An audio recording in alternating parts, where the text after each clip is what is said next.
शान्तिर्भवतु सर्वारिष्टं शान्तिर्भवतु।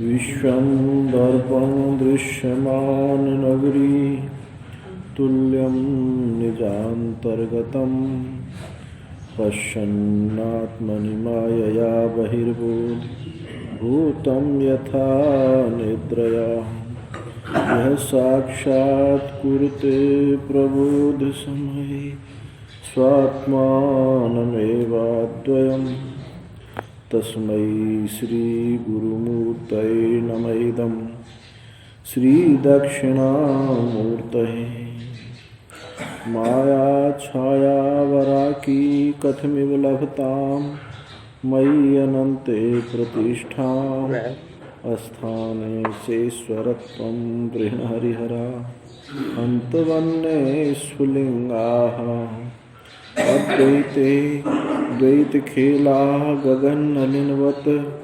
स्वप्नवज्जीवमेला श्रीपूर्णानन्दवाणी श्रुतिशिखरसुधा स्वर्णदेनः पुनातु अखण्डानन्दसम्बोध पूर्तये ब्रह्ममूर्तये सुधास्मृतसमाश्लिष्ट नेत्रान्तरस्फूर्तये नमः। शङ्करं शङ्कराचार्यं केशवं वादरायणं सूत्रभाष्यकृतौ वन्दे भगवन्तौ पुनः पुनः। ईश्वरो गुरुरात्मेति मूर्तिभेदविभागिने व्योमवद्व्याप्तदेहाय दक्षिणामूर्तये नमः।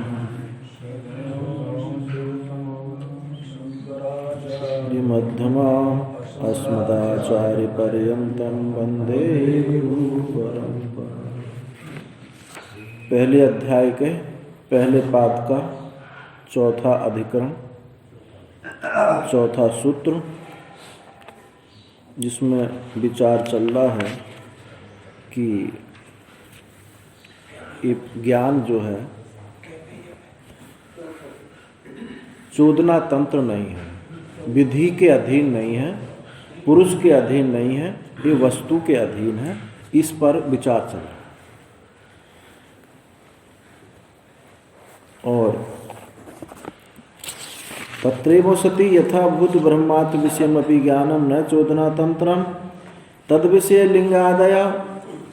और उसमें जो लिंग आदि, लिंग लोट आदि दिखाई पड़ता आख्यात जो सुना जाता है अनियोज्य विषयत्वात्, वो भी नियोज्य नहीं है, वो भी विधि के लिए नहीं है। वो विधि छाया रूप से ऐसा मालूम पड़ता है जैसे किसी छुरा को, तीक्ष्ण धार वाले छुरा को किसी शिला पर मारते हैं तो कुंठीभूत हो जाता है, उसकी धार टूट जाती है। ऐसे ही ये विधि छाया है, विधि नहीं है। अहे अनुपादे वस्तु विषयत्वात्, क्योंकि ये परमात्मा हे उपादेय से रहित है। तो शंका करते हैं कि किमर्थानि तर्हि आत्मावारे द्रष्टव्य श्रोतव्य इत्यादीनि विधिच्छायानि वचनानि। फिर ये जो आत्मावारे द्रष्टव्य श्रोतव्य, इसमें जो लिंग लोट दिखाई पड़ते हैं, तव्य प्रत्यय दिखाई पड़ता है, तो ये विधि छाया वचन किस लिए हैं, फिर क्या प्रयोजन है इनका जब विधि है नहीं। स्वाभाविक तो कहते हैं स्वाभाविक प्रवृत्ति विषय विमुखीकरणार्थानि इति ब्रूमः। जो स्वाभाविक प्रवृत्ति विषय में है, इससे विमुख करने के लिए है, ये वस्तुतः विधि नहीं है। यो ही बहिर्मुख प्रवर्तते पुरुषः, इष्टम में भूयात अनिष्टम में मा भूत इति, कि जो बहिर्मुख पुरुष होता है वो क्या होता है, क्या करता है, इष्टम में भूयात, ये अच्छा लगता है, मुझे प्राप्त हो, ये मुझे अच्छा नहीं लगता है, मुझे प्राप्त ना हो, यही तो बहिर्मुखता है। इसी बहिर्मुखता में इति न च तत्र आत्यांतिक पुरुषार्थ लभते, इसीलिए बहिर्मुख होने से वो आत्यांतिक पुरुषार्थ को प्राप्त नहीं होता है। तम आत्यांतिक पुरुषार्थ वांछिनम स्वाभाविक कार्यकरण संघात प्रवृत्ति गोचरात विमुखीकृत प्रत्यगात्म स्रोतस्तया प्रवर्तयन्ति आत्मा वारे द्रष्टव्य इत्यादि ने। वे आत्यांतिक पुरुषार्थ को प्राप्त नहीं करता है, और आत्यांतिक पुरुषार्थ को पाने वाला, चाहने वाला, उसका जो वांछित, उस स्वाभाविक कार्यकरण, स्वाभाविक देही इंद्रिय संघात प्रवृत्ति गोचर से विमुख करके अप्रत्यगात्म रूप स्रोत की तरफ को प्रवृत्त होता है। ये आत्मा वारे श्रोतव्य मंतव्य, ये बात इससे श्रुति किसी विधि को नहीं बताती, बल्कि विमुखी करने के लिए है। जैसे निधिध्यासन में आप बोलते हैं कि सजातीय वृत्ति प्रभाय, अभिजातीय वृत्ति तिरस्कार, तो यहाँ विधि नहीं होती। और तिरस्कार भी दो प्रकार से होता है।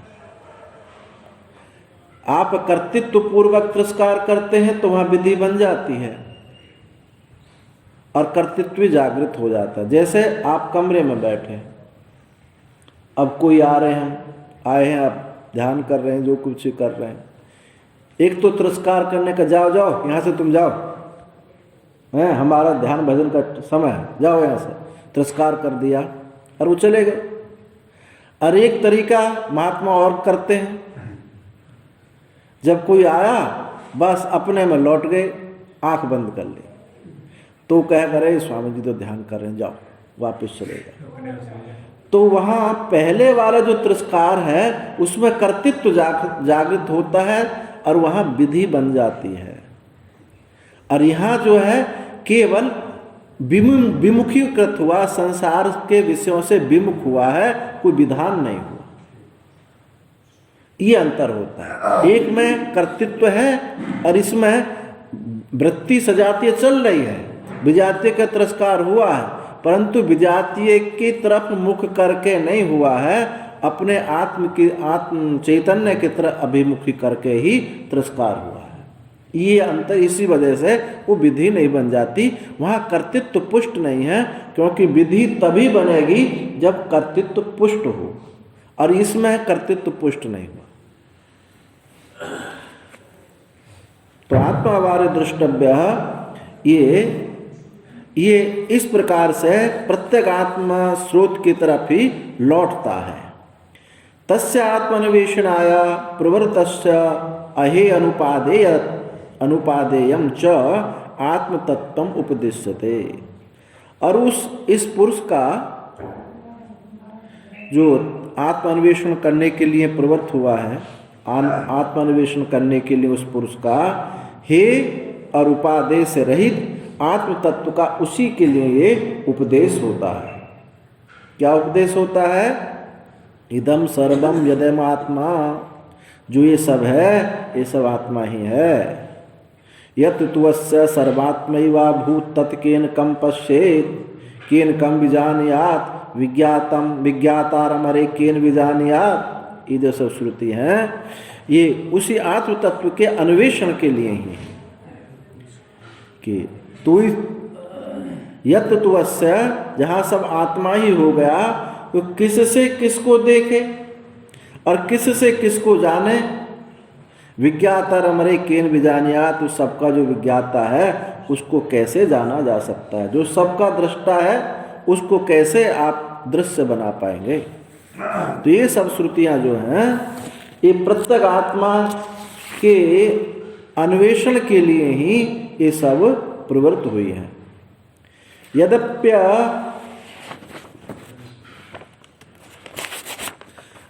कर्तव्य प्रधान आत्मज्ञानम हानाय उपादानाय वा न भवति।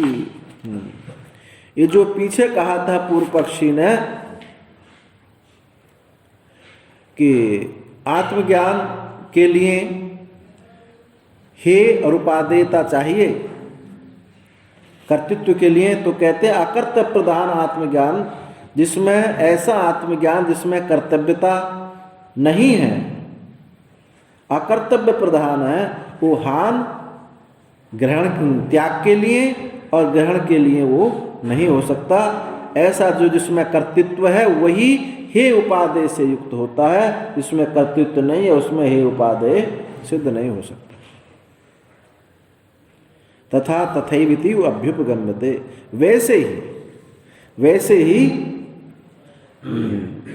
वैसे ही इसको स्वीकार किया जाता है, ऐसा ही इसको मानना चाहिए। जो आपने कहा था, पूर्व पक्षी ने कहा था कि आपका ब्रह्म जिसमें कर्तव्य नहीं है, हे उपादेय नहीं है, ऐसा ब्रह्म से क्या प्रयोजन? तो कहे जैसे तुम कह रहे हो हम ऐसे स्वीकार करते हैं। क्यों करते हैं? हम तो ये बात कहते हैं कि उसमें कर्तव्यता नहीं है, कर्तृत्व नहीं है, भोक्तृत्व नहीं है, ना हे नहीं है, उपादेय नहीं, हम तो स्वीकार करते हैं। और ये वैसा ही हम स्वीकार करते हैं जैसे तुम कह रहे, तुम्हारे लिए भले ही वो दोष हो लेकिन हमारे लिए तो वो भूषण है, दूषण नहीं है, भूषण है। अलंकार हुई अयम अस्माकं यद ब्रह्मात्म जगतो सत्याम सर्व कर्तव्यता हानि कृतकृत्यता इति। क्योंकि ये तो हमारे लिए अलंकार है, भूषण है, जो ब्रह्मात्म अवगति होने पर, ब्रह्म स्वरूप का बोध होने पर सर्व कर्तव्यता की जो हानि हो जाती है, निवृत्ति हो जाती है, कृतकृत्य हो जाता है। अब उसको कुछ ना पाना है ना कुछ करना है, ये तो हमारे लिए भूषण है, ये तो हम चाहते हैं, इसी के लिए तो प्रयास है। तथा च श्रुति, और इसमें श्रुति भी है, आत्मानं चेद विजानीयात् अयम अस्मीति पुरुषः, आत्मानं चेद विजानीयात् कि यह मैं हूँ, ऐसा अपने आत्मा को जाने।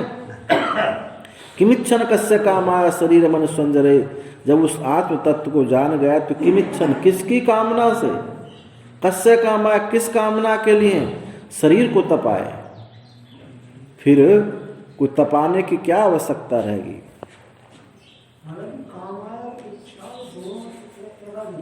किमिच्छन किसकी, किस काम को इच्छा करते हुए, सत्री प्रत्यय का प्रयोग है, सत्री सानस, और कामाय चतुर्थी विभक्ति, किस कामना के लिए इच्छा करता हुआ, हाँ, शरीर मनुष्य शरीर को तपाए संतप्त करे, किस कामना की इच्छा करता है, अर्थात वो कोई कर्तृत्व नहीं है, भोक्तृत्व नहीं है, तो कैसे शरीर का तपाना होगा। एतद् बुद्ध्वा बुद्धिमान स्यात् किम कृतकृत्यस्य भारत, एतद् बुद्ध्वा, इसको जान करके बुद्धिमान पुरुष, इस तत्व को जान करके बुद्धिमान, वो बुद्धिमान होता है। कृतकृत्यस्य भारत, और कृतकृत्य हो जाता है, आपको उसको कुछ करना बाकी है नहीं, ना करना बाकी है ना पाना बाकी है। तो इति च स्मृति, ऐसा गीता में कहा। तस्मात् न प्रतिपत्ति विधि विषयतया ब्रह्मणा समर्पणम, इसलिए प्रतिपत्ति विधि रूप से, प्रतिपत्ति विषय माने उपासना, उपासना का ब्रह्म विषय नहीं है, विषय रूप से ब्रह्म का समर्पण, उपासना से उस ब्रह्म तत्व का बोध नहीं होता है, उसका अंग नहीं बनता। पीछे के जो घटक में कर्म का अंग ना बना, इसका निषेध हुआ था, इस घटक में उपासना का अंग ना बना, इसका निषेध कर रहे हैं।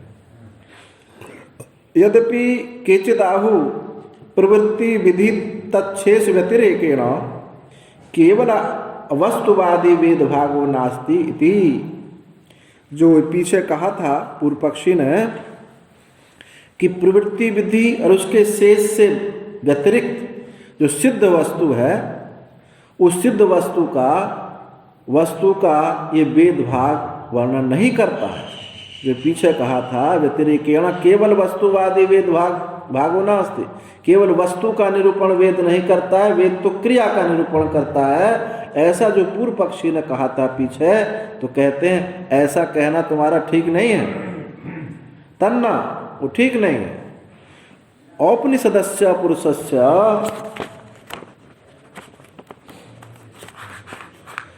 अनन्य शेषत्वात्, जो औपनिषद पुरुष है, औपनिषद पुरुष किसी का शेष नहीं होता, किसी का अंग नहीं बनता। यदि वो अंग बनेगा या तो साध्य होगा,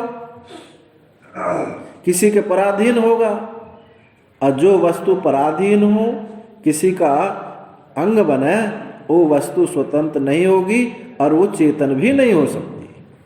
दृष्टा कभी कहा जाए दृष्टा दो नहीं हो सकते कि नहीं हम दृष्टा एक आप दृष्टा। तो दृष्टा का ये भी तो लक्षण है कि दृष्टा कभी दृश्य नहीं होता। जब आप देखेंगे तो हम दृश्य होंगे नहीं होंगे, हम देखेंगे तो आप दृश्य होंगे, तो बात कट गई। तो दृष्टा कभी दृश्य नहीं होता, इसीलिए वो दृष्टा एक ही होगा, चेतन एक ही होगा। यो असौ उपनिषत्सु एव अधिगतः पुरुषो संसारी ब्रह्म उत्पाद्यादि चतुर्विध द्रव्य विलक्षणः स्वप्रकरणस्थो अनन्य शेषः। जो वह उपनिषदों में जो पुरुष जाना गया है असंसारी है। संसारी क्या है? जन्म मरण वाले को संसारी बोलते हैं, जिसका जन्म मरण नहीं वो असंसारी। असंसारी ब्रह्म जो कहा था उत्पाद्य आप्य विकार्य संस्कार्य, जो कर्म का 4 प्रकार से जो फल होता है, उन चतुर्विध द्रव्य से ये विलक्षण है। अर्थात कर्म की कोई यहाँ गति नहीं है। स्वप्रकरणस्थ अनन्य शेष, अपने में स्थित ये अनन्य शेष है, किसी का अंग नहीं बनता है। न्यासौ नास्ति नाधिगम्यते इति वा शक्यम वदितुम, वह नहीं है और नहीं जाना जाता, ऐसे ही जानने के लिए संभव नहीं है। वो है और जाना जाता है। ये नितांत ऐसा कोई काल्पनिक वस्तु नहीं है, कोई काल्पनिक सिद्ध वस्तु नहीं है कि वो नहीं है और नहीं जाना जाए। ये तो श्रुति गम्य है, श्रुति बताती है। क्या बताती है श्रुति? स ऐसा नेति नेति आत्मा, वह जो आत्मा है ऐसा नहीं है, ऐसा नहीं है। इति आत्म शब्दात्, आत्म शब्द का प्रयोग हुआ है। माने नेति नहीं, किसी काल्पनिक विषय में कहें कि ऐसा नहीं ऐसा नहीं, नहीं यहाँ ऐसा नहीं ऐसा नहीं। कौन? आत्मा। और आत्मा अपना आप ही होता है। यच्चापनोति यदादत्ते यच्चाति विषयानि यच्चास संततो भाव तस्मात् आत्मेति कथ्यते।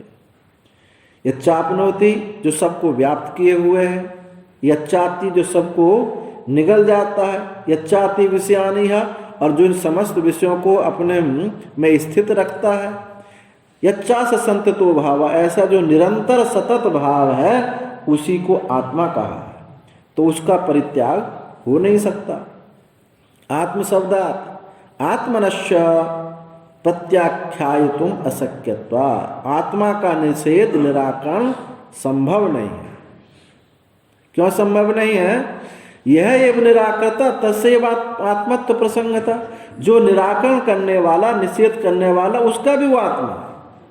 जो भी निराकरण करेगा वो बिना अस्तित्व के निराकरण कैसे करेगा? उसका भी आत्मा वो है।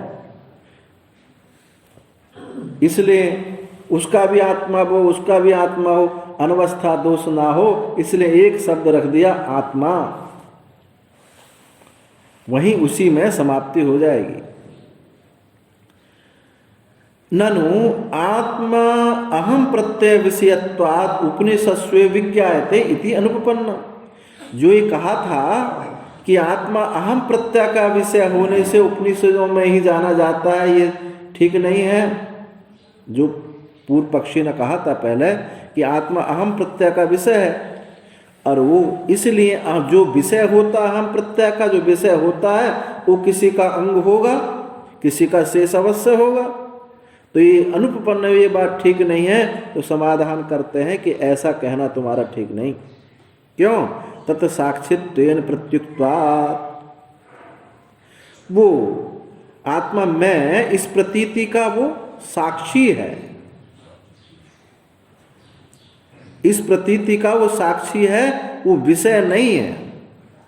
न अहम प्रत्यय विषय करते व्यतिरेकेण तत्साक्षी, विषय नहीं है। मैं इस प्रत्यय का विषय जो करता है, करते व्यतिरेकेण, उससे भिन्न, मैं इस प्रत्यय विषय का जो कर्ता बनता है कि मैं करता हूं, इससे भिन्न उसका साक्षी है। प्रमाता जो है अंतःकरण युक्त है, अब है तो चेतन, परंतु जो शुद्ध अहमार्थ है, अहमार्थ है, उसी से तो प्रमात्र प्रकाशित होता है। तो सबका साक्षी है, सब भूतों में स्थित है, सम है, एक है, कूटस्थ है, नित्य है, ऐसा ये पुरुष है जो इस निराकरण करने वाले का भी आत्मा सिद्ध होता है। इसलिए वो अहम प्रत्यय का साक्षी है, विषय नहीं है। विधि कांडे तर्क समय वा किंचित अधिगतः सर्वस्य आत्मा, ऐसा जो पुरुष है विधि कांड यानी कर्म कांड में, और तर्क समय, तर्क दर्शन में, न्याय शास्त्र में किसी के द्वारा भी सबका आत्मा न अधिगतः, अधिगत नहीं हुआ है, कोई इसको नहीं जाना। जो सबका प्रकाशक है, सबका अधिष्ठान है, निराकरण करने वाले का भी जो आत्मा है, उसका इन न्याय शास्त्र के द्वारा, तर्क से और कर्म कांड से वो अधिगत नहीं हुआ है। अतः स न किंचित प्रत्याख्यातुम शक्यों विधि शेषत्वं वा नेतुम, इसलिए वो किसी के द्वारा भी उसका निराकरण संभव नहीं है और विधि शेष भी उसको ग्रहण नहीं किया जा सकता। क्यों? आत्मत्वादेव, क्योंकि सबका वो आत्मा है, सबका जो प्रकाशक है उसको प्रकाशक कैसे बनाया जा सकता है? आत्मत्वादेव, तो सर्वेषां न हेयो नापि उपादेया, आत्मा होने के कारण, सबका वो आत्मा होने के कारण ना हुआ हे है न उपादेय है। अपने आपे को कौन छोड़ सकता है, कौन ग्रहण कर सकता है? अपना आपे का कहीं परित्याग नहीं हो सकता, और ना ही उसके साथ कुछ, ना वो कुछ ग्रहण किया जा सकता, क्योंकि ग्रहण करने वाला कोई और होगा और उसका भी ग्रहण करने वाला कोई और होगा, तो अनवस्था दोष प्राप्त होगा। इसलिए ना हे है ना वो उपादेय है। सर्वम ही विनश्यद विकार जातम पुरुषांतम विनश्यति, जो सब विनाश होने वाले वस्तुएं, सबके जो विकार समूह ही विनाश को प्राप्त होता है। केवल इस आत्मा को छोड़ करके समस्त विकार समूह सब नष्ट होने वाला है। पुरुषो ही विनाश हेतुत्व अभाव अविनाशी, क्योंकि विनाश का हेतु यहाँ उपस्थित नहीं है, विनाश हेतु का यह अभाव है, इसलिए ये अविनाशी है। विनाश का कोई हेतु यहाँ है नहीं। विक्रिया हेतु अभावाच्च, और विक्रिया का हेतु का भी अभाव होने से इसलिए उसको कूटस्थ कहा। अविनाशी किस लिए कहा? विनाश का हेतु ना होने से। कूटस्थ नित्य क्यों कहा? कि विक्रिया हेतु का अभाव होने से कोई विक्रिया नहीं। अतएव नित्य शुद्ध बुद्ध मुक्त स्वभाव, इसलिए ये नित्य शुद्ध बुद्ध मुक्त स्वभाव है। तस्मात्, इसलिए पुरुषान्न परम किंचित सा काष्ठा सा परागति तम त्वोपनिषदम पुरुषम पित प्रच्छामि। इसलिए पुरुषान्न परम किंचित, पुरुष से कुछ भी पर कुछ नहीं है। सा काष्ठा सा परागति, वही परम अयन है, परम आश्रय है, वो काष्ठा है, निष्ठा है। तम तो औपनिषदम, मैं उस औपनिषद पुरुष को पूछता हूं। औपनिषद पुरुष यही वो औपनिषद पुरुष है जहाँ जो हे उपादेय से रहित है, धर्म अधर्म से रहित है, देश काल वस्तु के अत्यंता भाव से उपलक्षित होने वाला है। इति च औपनिषदत्व विशेषणम पुरुषस्य उपनिषत्सु प्राधान्येन प्रकाश्यमानत्वम उपपद्यते। औपनिषदत्व विशेषण, इसमें उसका विशेषण क्या दिया है पुरुष का? तम तो औपनिषदम पुरुषम पृच्छामि।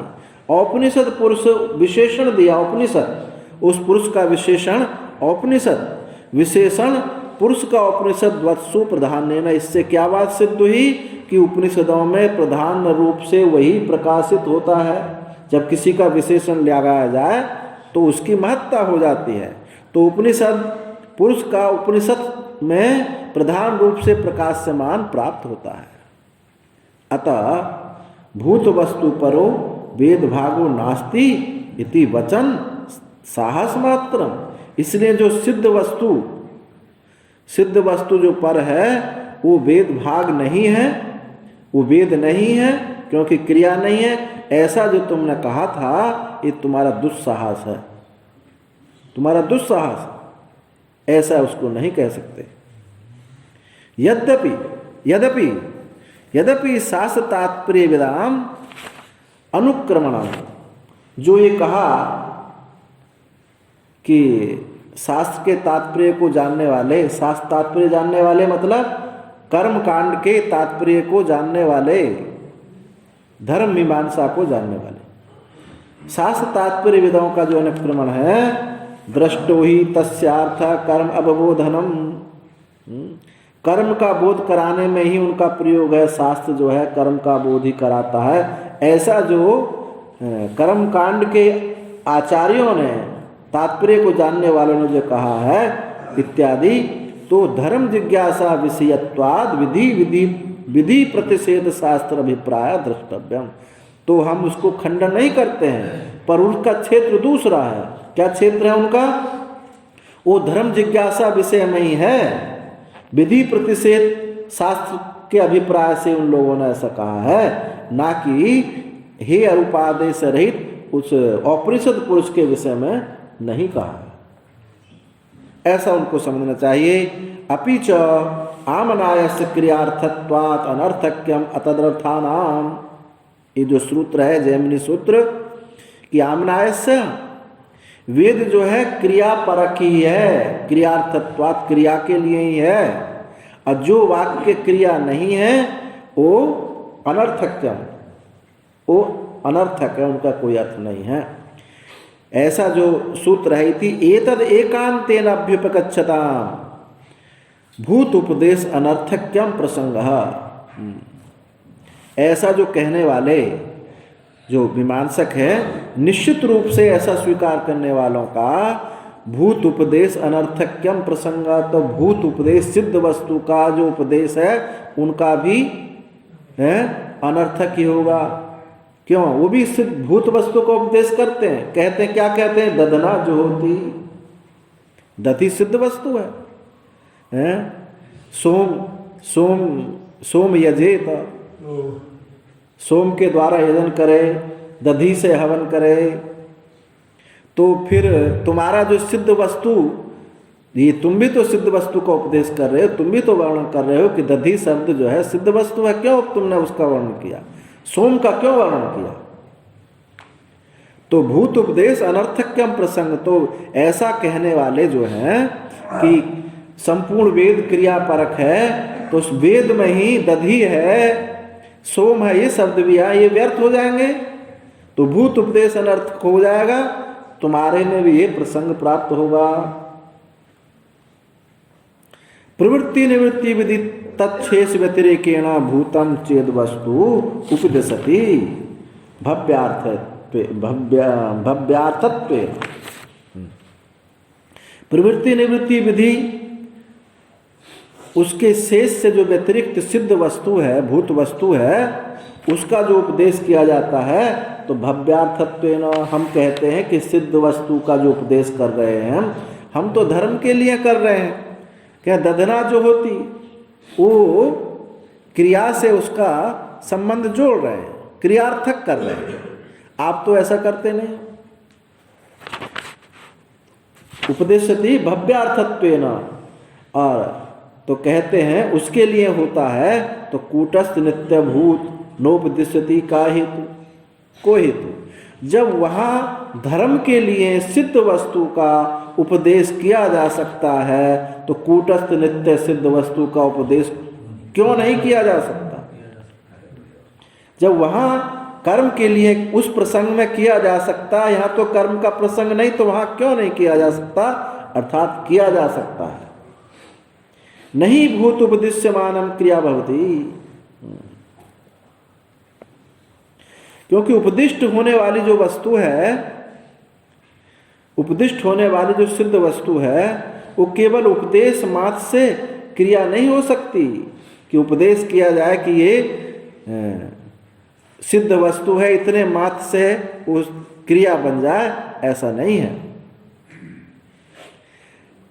अक्रियात्वेपि भूतस्य क्रिया साधनत्वात् क्रियार्थम ये भूत उपदेशित चेत, यदि तुम कहते हो कि क्रिया ना होने पर भी, सिद्ध वस्तु में क्रिया ना होने पर भी क्रिया का साधन रूप से क्रिया के लिए इस सिद्ध वस्तु का उपदेश है, यदि ऐसा कहते हो तो ये भी कोई दोष नहीं है।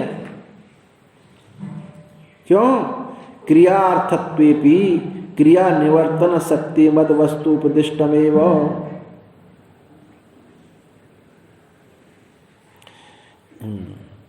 क्रियार्थत्वेपि उसका क्रिया के लिए होने पर भी, क्रिया निवर्तन क्रिया के उत्पादन वाली जो शक्तिमान वस्तु है वो तो उपदिष्ट है ही है। सिद्ध वस्तु क्रियार्थक यद्यपि है मान लेते हैं, तो भी शास्त्र से केवल वस्तु का उपदेश होता है, और वह वस्तु क्या है? कार्य उत्पादन, कार्य को उत्पादन करने की शक्ति उसमें है, परंतु क्रिया किसी की नहीं बनती है। इसलिए क्रियार्थत्व तो उसका ऐसा मान लिया जाए, सिद्ध वस्तु में क्रिया नहीं है, कोई बात नहीं है, परंतु क्रिया को उत्पन्न करने की सामर्थ्य उसमें है। जैसे मिट्टी है, अब मिट्टी में क्रिया नहीं है, लेकिन घट तो उससे हो सकता है। तो क्रियार्थत्वं तो क्रियार्थत्वं तो प्रयोजनम तस्या, उसका जो क्रियार्थत्व तो प्रयोजन उसका है, केवल इतना मात्र से कि उसमें क्रिया नहीं है, क्रिया के क्रियार्थक है, क्रिया के लिए है, इतने न चेतावता वस्तु अनुपदिष्टम भवति, केवल इतने मात्र से क्या वो वस्तु जो है अनुपदिष्ट नहीं हो, अनुपदिष्ट हो जाएगी, यानी का उसका उपदेश नहीं होगा, अर्थात उसका उपदेश होना चाहिए।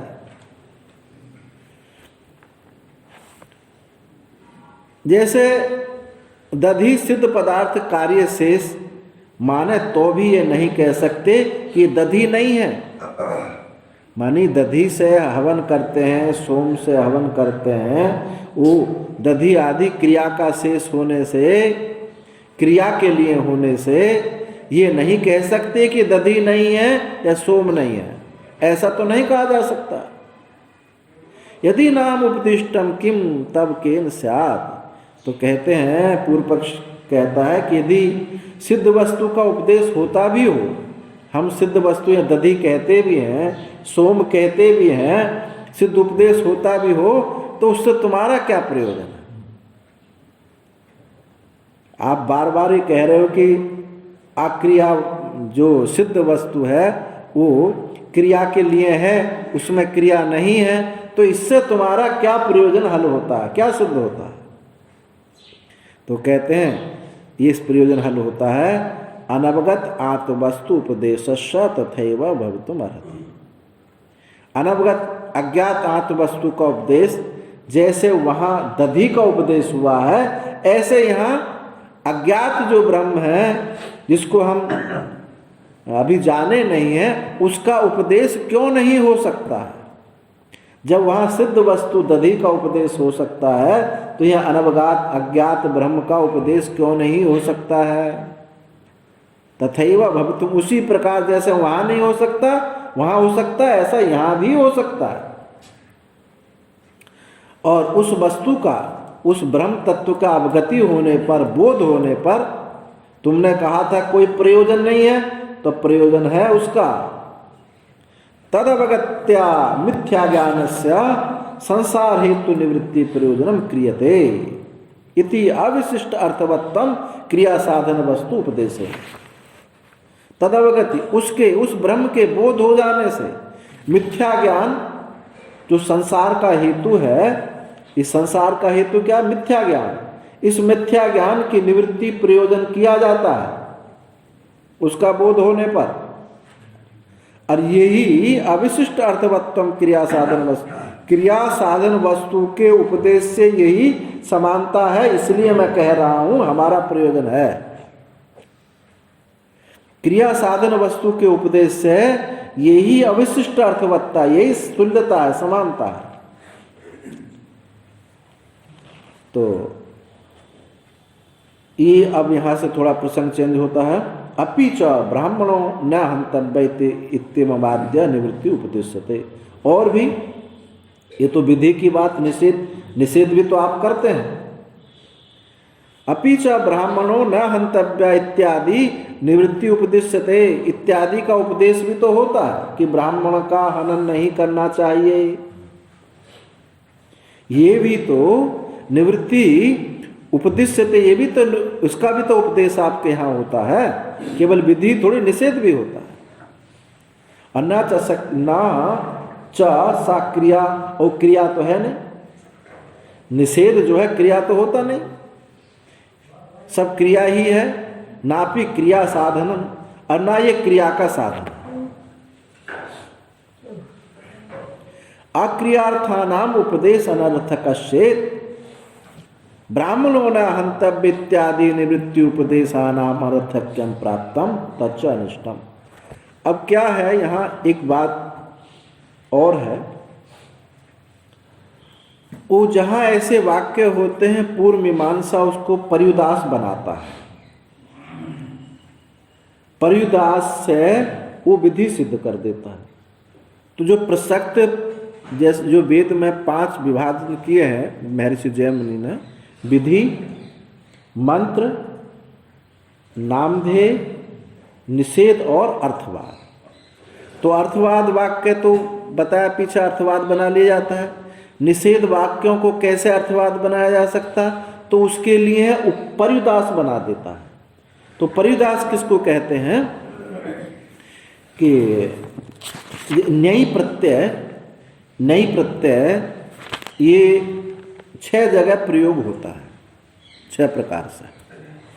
तत्सादृश्यम अभावस्य तदन्नत्वम तदल्पता अप्रसासत्वम विरोधस्य न्यायी अर्थासत प्रकीर्तिता। 6 प्रकार से ये न्यायी प्रत्यय प्रयोग होता है। एक तो सादृश्य अर्थ में, उसके समान अनिक्षु, जैसे अनिक्षु शब्द बना, इक्षु माने गन्ना, गन्ना नहीं है, गन्ना के सादृश्य है सरकंडा है। गन्ना जैसा लगता है, बाजरा का सरकू है, ज्वार है, तो यह गन्ना नहीं है, गन्ना जैसा लगता है। तो यहाँ भी न्यायी प्रत्यय सादृश्य अर्थ में प्रयोग होता है। और अभाव के रूप में भूतलो, भूतले घटो नास्ति, भूतल में घटा नहीं, अत्यंत अभाव के रूप में। और तद अन्यस्य, अन्य के रूप में, दूसरे के अर्थ में। जैसे कहा अब्राह्मणों, अब्राह्मण, अब ब्राह्मण कहने से क्या, ब्राह्मण नहीं, ब्राह्मण से इतर। क्षत्रिय में क्षत्रिय कहेंगे, वैश्य कहेंगे, ब्राह्मण इतर, अब्राह्मण। तो न्याय प्रत्यय यहाँ अन्य के अर्थ में प्रयोग होता है। और क्या, अल्पता के अर्थ में, अनोदरी कन्या है, हाँ, अनोदरी कन्या। यहाँ अल्प के रूप में, पेट उसका अत्यंत कृश है, अभाव के अर्थ में नहीं है, उसके ऐसे नहीं कि पेट ही नहीं है, पेट है लेकिन अल्प है, तो अल्प के रूप में। और अप्रशासत्तम विरोधस्य प्रशास्त के रूप में, यानी अयोग्य के अर्थता में। जब कहेंगे अकाल, अकाल कहना पर ये समय उपयुक्त नहीं है, अकाल है, तो अयोग्य, अप्रशस्त के अयोग्य, अयोग्यता के रूप में और विरोध के रूप में। विरोध आवश्यक लगाएंगे हैं, आवश्यक लगाएंगे आवश्यक काय में आकार नकार आकार। हाँ नहीं, जैसे अब कहें कि भाई ये समय जो है, कहेंगे अकाल है, तो मतलब ये अब इस कार्य के लिए उपयुक्त नहीं है, अयोग्य है, इस अर्थ में।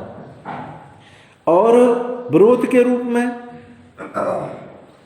विरोध के अर्थ में जैसे कहा जाए कि अधर्म है, पाप, अधर्म है माने पाप है, तो धर्म का विरोधी अधर्म, तो विरोध अर्थ में। विद्या विद्या, हाँ विद्या विद्या। अभी अज्ञान शब्द जो है, विशिष्टाद्वैत अज्ञान शब्द को नई प्रत्यय ज्ञान अभाव मानता है विशिष्टाद्वैत, और आप क्या मानते हैं, ज्ञान विरोधी। तभी तो ज्ञान के साथ निवृत्ति होती है। हाँ सदा सदाभ्याम अनिर्वचनीयम त्रिगुणात्मिका भाव रूपम यत किंचिदिति, ज्ञान विरोधी। तो अभाव के रूप में यहाँ आप विरोध के अर्थ में मानते हैं, ज्ञान का कभी अभाव हो ही नहीं सकता, इसलिए जो उसका विरोध है तो विरोधी के रूप में उसको स्वीकार करते हैं। तो ये परिदास कैसे, प्रसज्य प्रतिषेध जो है, नई प्रत्यय दो अर्थ से इसका प्रयोग कर लेते हैं, एक परिदास रूप से, एक प्रसज्य प्रतिषेध के रूप में।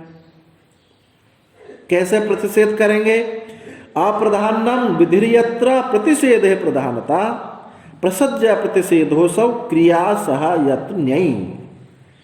जहां न्यायी प्रत्यय विधि की, जहां अप्रधानम विधिर्यत्र प्रतिषेध है प्रधानता, प्रतिषेध की प्रधानता है, विधि वहां गौण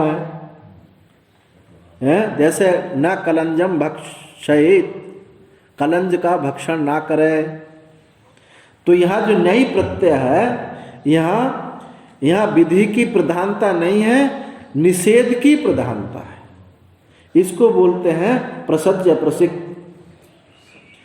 और जो परिदास है तो उसमें प्राधान्यम ही विधिर्यत्र प्रतिषेधे अप्रधानता, परिदास से विज्ञेय यत् उत्तरपदेन्ययी। प्रधान्य वहाँ विधि की प्रधानता है, और प्रतिषेध वहाँ गौण है, अप्रधान है, और ये नई प्रत्यय उत्तर पद के साथ जोड़ा जाता है। और जैसे ये, अब इसको कैसे करेंगे मीमांसक, ब्राह्मणों ने हंतव्या, इसको परिदास बना दिया, आप ब्राह्मणों हंतव्या, अब ये विधि हो गई, विधि हो गई ना। ब्राह्मणों नई प्रत्यय का को हटाया भी नहीं है, और बिना हटाए भी इसको विधि बना दिया, इसको बोलते हैं परिदास। कि अब ब्राह्मणों हंतव्या, ब्राह्मण इतर का हनन करना चाहिए, ब्राह्मण का नहीं है। अब ये नई प्रत्यय अन्य अर्थ में प्रयोग करके ये विधि बन गई, इसको प्रसिद्ध। तो यहाँ वही प्रसंग यहाँ है, तस्मात्, हाँ ये रहेगा, ब्राह्मणों न हंतव्या इत्यादि निवृत्ति उपदेशानाम अनर्थक्यम प्राप्तम च अनिष्टम। ब्राह्मणों न हंतव्या, ये जो वाक्य है निवृत्ति उपदेशमान अनर्थक, ये तो अनर्थक ही प्राप्त होगा, तच्च अनिष्टम, और ये इष्ट नहीं है, किसी को आपको ये प्रिय नहीं होगा। तो न च स्वभाव प्राप्ति हंति अर्थानुरागेण न्यायी शक्य, जो स्वभाव से अर्थात राग से प्राप्त जो हनन क्रिया है उसके अनुसार ही ये, उसके अनुसार न्याय शक्य है, न्याय प्रत्यय शक्य है। और अप्राप्त क्रियार्थम कल्पितम हनन क्रिया निवृत्ति उदासीन व्यतिरेकेण, जो अप्राप्त क्रियार्थ की कल्पना करने के लिए हनन क्रिया की निवृत्ति उदासीनता से व्यतिरिक्त ये प्राप्त नहीं होता है। नई प्रत्यय जो है राग से जो प्राप्त है हमको, उस राग से प्राप्त हनन क्रिया के साथ संबंध है उसका। नई प्रत्यय का राग से जो प्राप्त है उसके साथ हम संबंध है होने से हनन क्रिया से निवृत्त होकर क्या होगा, औदासीन्य स्वीकार हनन क्रिया अभाव हो जाएगा। न ब्राह्मणो हंतव्या, ब्राह्मण का हनन नहीं तो हनन क्रिया का वहाँ है, हनन क्रिया ब्राह्मण हंतव्या नई प्रत्यय हनन क्रिया के अभाव को दिखाएगा। तो औदासीन्य स्वीकार करना अर्थ है। इस अर्थ से, इस अर्थ से भिन्न लक्षणों द्वारा उसको क्या करेंगे, आहनन संकल्प आदि अप्राप्त क्रिया रूप नई अर्थ की कल्पना नहीं की जा सकती। ऐसा जो तुम परिदास बनाते हो हनन क्रिया के साथ नई प्रत्यय लगा करके परिदास बनाते हो, वो यहाँ हो नहीं सकती। नैष ऐसा स्वभाव यत स्वसंबंधिनो अभावम बोधती, क्योंकि नई प्रत्यय जो है स्वभाव से, राग से जो स्वसंबंध उसने स्थापित किया था उसके अभाव का बोधन कराता है। उसके अभाव का बोधन कराता है कि वो नहीं करना चाहिए, ये नहीं खाना चाहिए। तो खाना रूप जो स्वभाव से हमको प्राप्त था उसका नई प्रत्यय लगाने से उसके अभाव उदासीनता को दिखाता है। अभाव बुद्धि स औदासीन्य कारणम, जो अभाव बुद्धि है, अभाव ज्ञान जो है, ये उस औदासीन्यता उसका कारण है। जब कहा कि ये नहीं खाना चाहिए, ये जो अभाव बुद्धि है उससे वो उदासीन हो गया है। ये उसमें नई प्रत्यय इस प्रकार से प्रतिषेध यहाँ है, ना कि तुम इसको परिदास मत बनाओ। तो साचा दग्ध ईंधन अग्निवत स्वयं उपशाम्यति, और वो जो है जैसे ईंधन जब जल जाए तो अग्नि शांत हो जाती है, स्वयं उपशांत हो जाती है। इसी प्रकार से जब राग समाप्त हो गया तो क्रिया उसकी समाप्त हो जाएगी।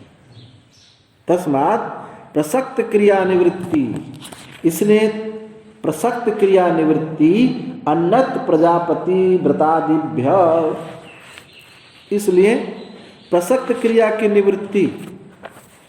निवृत्ति उदासीन नहीं है। ब्राह्मणों न हंतव्या इत्यादिषु प्रतिषेधार्थम मन्यामहे, नई प्रत्यय जो है ये उदासीनता को दिखाता है, निवृत्ति को दिखाता है। ब्राह्मणों न हंतव्या इत्यादि ये प्रतिषेध करने के लिए मानते हैं हम, ना कि इसको परिदास विधि बनाने के लिए नहीं।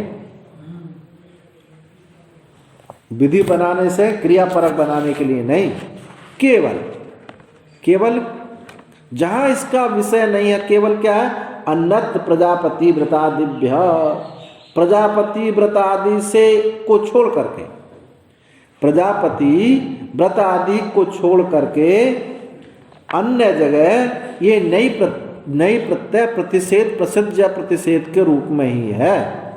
तो प्रजापति व्रत क्या है? प्रजापति व्रत क्या है? तस्योर्वटः तस्य वटो व्रतम, ये ब्रह्मचारी का व्रत है। क्या है? नेक्षेतंतोद्यंतम, नेक्षेत उद्यंतम, ये प्रजापति व्रत, इसको प्रजापति व्रत कहा है। प्रजापति बटु माने ब्रह्मचारी, ये ब्रह्मचारी का व्रत है कि वो उगते हुए सूर्य को ना देखे। तो हाँ, तो क्या इसका मतलब है? ये तो भाई कहा जाके उगते सूर्य को जल दिया जाता है, सब कहते हैं। उत्तम संध्या किसे कहते हैं? जब आकाश में तारे हो तो उत्तम संध्या मानी गई। जो हम गायत्री संध्या वंदन करते हैं वो उत्तम संध्या है जिस समय आकाश में तारे हैं, और साय की संध्या में जिस समय आकाश में सूर्य है।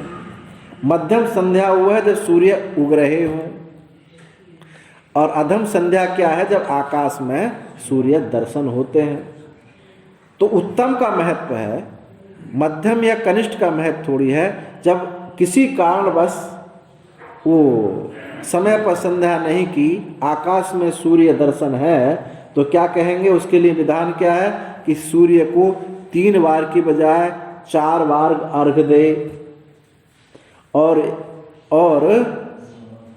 मध्यम संध्या में नियम क्या है? जब प्रथम संध्या छूट गई तो मध्यम संध्या के लिए क्या कहा? नहीं, मध्यम संध्या के लिए 3 बजाय की बजाय 4 बार अर्घ दे। और अधम संध्या में हो गई है तो उसके लिए पहले संध्या से पहले एक गायत्री मंत्र की 1 माला जप कर ले, और फिर 4 बार अर्घ दे। ये उसके लिए दोष की निवृत्ति है। तो उगते हुए सूर्य को ना देखे, मतलब सूर्य उगा नहीं है पहले ही संध्या कर ले, ये उसका तात्पर्य है। ना कि ये मतलब नहीं कि सूर्य का दर्शन ना करें। तो इसको प्रजापति व्रत बोलते हैं, तस्य वटो व्रतम। तो यहाँ क्या है? उगते हुए सूर्य को ना देखे तो उगता हुआ सूर्य के साथ नहीं प्रत्यय है,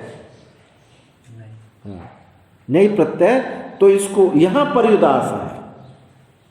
परिदास जैसे और भी शब्द हैं, असुरा, अगौ इत्यादि स्थल में गाय नहीं है, गाय नहीं है, गाय से इतर है, भैंस है, हिरण है। तो ये ऐसा परिदास बनता है। तो ये मीमांसक क्या करते हैं? जहाँ निषेध वाक्य होते हैं, क्योंकि संपूर्ण वेद को क्रियापरक मानते हैं, तो उन ऐसे वाक्यों को, और वाक्यों का तो प्रकरण से, लिंग से, वाक्य से उनको विधि बना देते हैं, और जो अर्थवाद से विधि बना देते हैं। परंतु जो निषेध वाक्य हैं उनको विधि बनाने का तरीका उनके पास परिदास है। तो परिदास से उसको विधि बना करके विनियोग हो जाता है। तो यहाँ कहा कि ये जो ब्राह्मणों न हंतव्या, ये प्रतिषेध के लिए हम मानते हैं, ये परिदास के लिए नहीं। तस्मात् पुरुषार्थ अनुपयोगी उपाख्यान आदि भूतार्थवाद विषयम अनर्थक्यम अभिधानम द्रष्टव्यम। इसलिए पुरुषार्थ के अनुपयोगी जो उपाख्यान आदि हैं भूतार्थवाद के, भूतार्थवाद क्या है? वज्रहस्तो पुरंदर, हाथ में वज्र उठाए इंद्र। अब ये भूत है, भूतार्थ है, कथा है, तो ये लगता है इनका कोई उपयोग नहीं है। तो कहते हैं कि पुरुषार्थ अनुपयोगी उपाख्यान आदि भूतार्थवाद विषय अनर्थक्यम अभिधानम, अनर्थकता का विधान देखना चाहिए। यद्यपि पुरुषार्थ के अनुपयोगी जो उपाख्यान है भूतार्थवाद, ये आमनायस्य क्रियार्थत्वा इस सूत्र से अनर्थक कहे गए हैं, ऐसा इनको समझना चाहिए। वो ऐसा बोलते हैं भूतार्थवाद वाक्यों को, जिनकी जहां जहां पकड़ है, बन सकते हैं तो बना देते हैं, और नहीं बनते हैं तो अनर्थक है। यह है।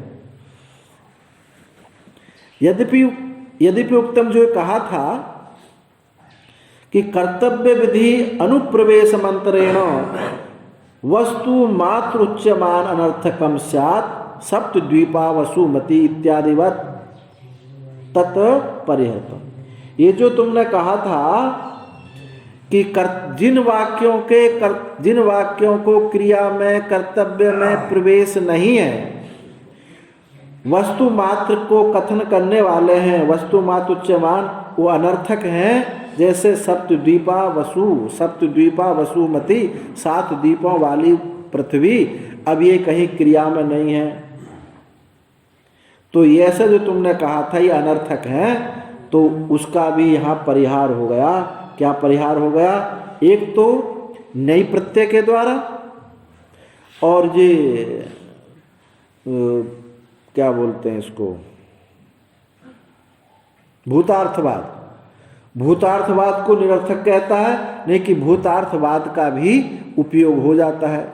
जैसे ज्योतिष्टोम याग में रात्रि के समय राजा को, रानी को ऋत्विक लोग बिठा करके कथा सुनाते हैं।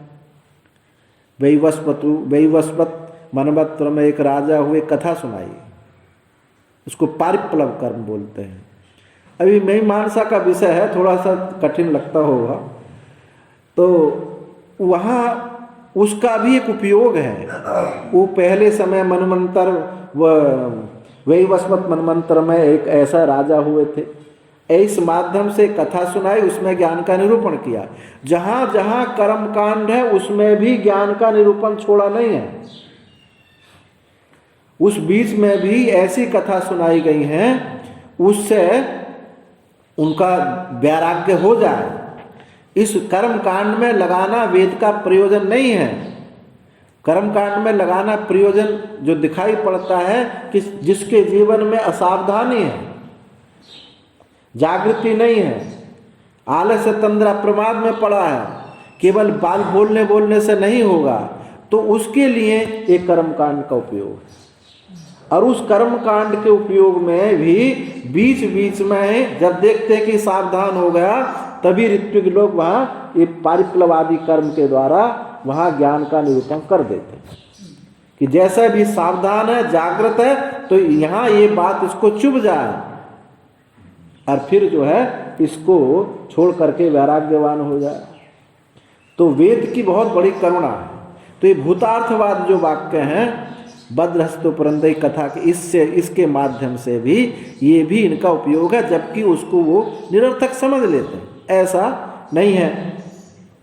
तो जो कहा था कर्तव्य विधि अनुप्रवेश के बिना वस्तु मात्र कहे जाने वाला जो अनर्थक है सप्तद्वीपावती वसु इत्य, उसका भी यहाँ परिहार हो गया है। ये भी ऐसा नहीं, इसका भी यहाँ उपयोग है। रज्जुरियम नायम सर्प इति वस्तु मात्र कथने अपि प्रयोजनस्य दृष्टत्वात्। रज्जु ये रस्सी है, सांप नहीं है, ऐसा वस्तु मात्र के कथन में भी प्रयोजन देखा गया है। क्योंकि उसने तो कहा था ना कि जो आप ऐसा कहते हो भ्रांति निवृत्ति हो जाएगी, इस प्रकार से कोई प्रयोजन नहीं है। क्योंकि आप लोग तो सुन करके भी जैसे पहले संसारी थे वैसे ही और उससे ज़्यादा हो जाते हैं। अहंकार, अनधिकारी सुनता है तो अहंकार ले लेता है, और अधिकारी सुनता तो बोध को प्राप्त हो जाता। ननु श्रुत ब्रह्मणोपि यथा पूर्वम संसारित्व दर्शनात् न रज्जु स्वरूप कथनवद अर्थवत्तम इति उक्तम। जो तुमने कहा था कि श्रुत ब्रह्म भी, इस ब्रह्म का श्रवण करने पर भी जैसे पहले संसार देखा गया है, न रज्जु सर्प कथन, रज्जु के ज्ञान से सर्प जैसा भय निवृत्त हो जाता है, ऐसा नहीं कहा होता तुम्हारा। रज्जु सर्प कथनवद अर्थवत्तम, ऐसा जो कहा था कि वो उस पर कहते हैं अज्ञानी यदि वेदांत श्रवण करता है घोर तामस, तो वो तो अहंकार लेता है। अब मध्यम दर्जे का जिसका अहंकार इतना प्रबल नहीं है, वो श्रवण करता है तो वो संस्कार पैदा कर लेता है। और जब अधिकारी श्रवण करता है तो उसको बोध होता है। जो मध्यम दर्जे का वेदांत श्रवण करता है तो जहाँ जहाँ सत्संग होते दौड़ दौड़ कर भाग कर जाता है। भले उसको निष्ठा नहीं हुई है, लेकिन उसका और कहीं मन नहीं लगता, उसका संस्कार बैठ जाता बुद्धि में कि भाई वो वेदांत श्रवण ही करेगा, दूसरा श्रवण नहीं करेगा। कहीं उसको कथा चल रही हो तो उसको श्रवण नहीं करता।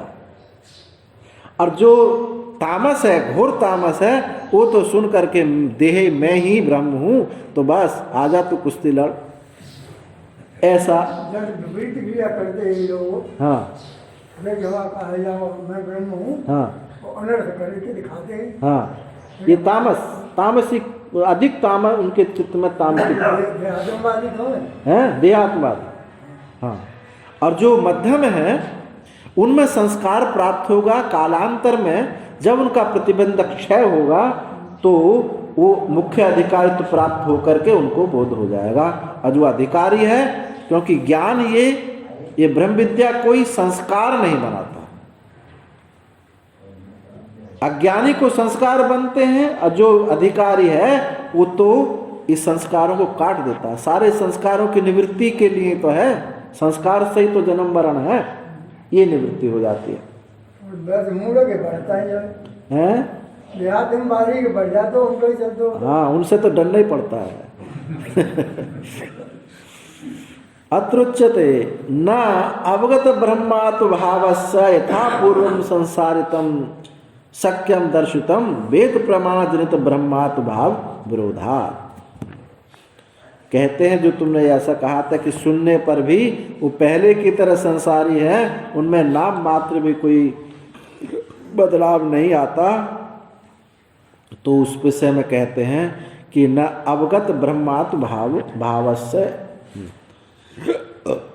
अवगत जिनको ब्रह्मात् भाव का बोध हो गया, जिनको वास्तव में ब्रह्म तत्व का बोध हुआ है, यथा पूर्व संसारितम, उनका जैसे पहला संसारित्व है ऐसा देखना संभव नहीं है। वेद प्रमाण जनित ब्रह्मात् भाव विरोधात्, क्योंकि ये जो संसारित्व है ये वेद प्रमाण जन्य जो ब्रह्मात् भाव है इसका विरोधी है। जब ये अहम ब्रह्मास्मि वेद प्रमाणजनित ब्रह्मात्म भाव जब उदित होगा तो संसारित्व मिट जाएगा, क्योंकि उसका इसके साथ विरोध है। नहीं संसार शरीर आदि आत्माभिमानिनो दुख भयादि मत्वम दृष्टम इति, क्योंकि शरीर आदि आत्माभिमानी का दुख भय आदि, शरीर आदि आत्माभिमानिना दुख भय आदि मत्व दृष्टमिति तस्यैव वेद प्रमाण जनित ब्रह्मात् अवगमे तद अभिमान निवृत्तो तदैव मिथ्या ज्ञान निमित्तम दुख भयादि मत्तम भवति शक्यम कल्पितम। कि जो जिनकी शरीर में आत्मबुद्धि रखने वाले पुरुष में ये दुख भय आदि देखने में आते हैं, जो शरीर आदि आत्माभिमानी है उन्हीं में दुख भय आदि देखा गया है।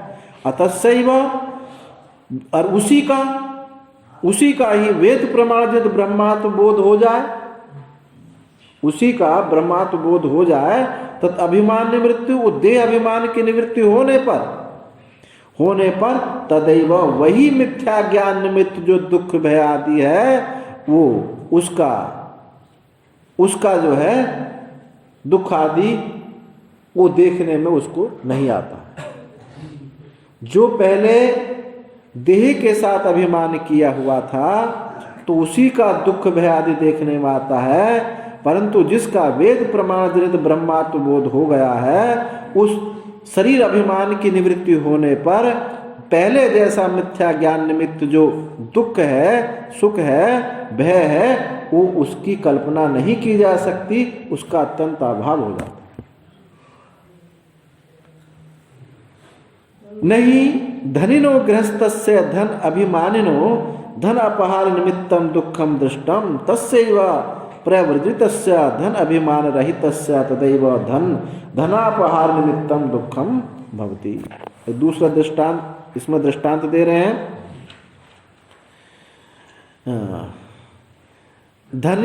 धनिना जो धनी है, गृहस्थ है, धन का अभिमानी जो गृहस्थ धनी है, धन अपहार निमित्त धन की उसका धन लुट जाए तो उसका दुख देखा गया, उसको दुख होता है। और वही जब सन्यासी हो जाए, उस जब उसको छोड़ करके तो सन्यासी जब हो गया तो धन अभिमान रहित, धन का अभिमान से रहित हो गया, धन के लुट जाने पर भी उसको दुख नहीं होता है।